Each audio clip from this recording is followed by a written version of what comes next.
kim edip bu sürprizi? Kim edipse bu sürprizi? Kim sevirse idmanı, o sevir böyle sürprizleri. Var olsun o insan. Beyimizin özü sürpriz edildi. Özü sesini çıkartın sanki durup durup.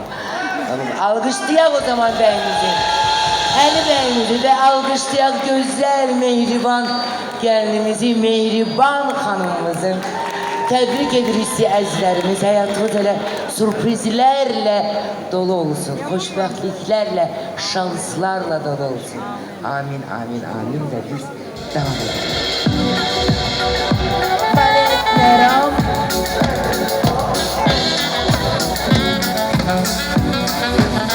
Ben olayı zehirledim, sanki Everest.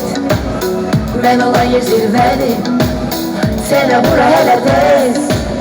Ucuzlarken elli, ne de yere emmi. Yaratıcılık el mi?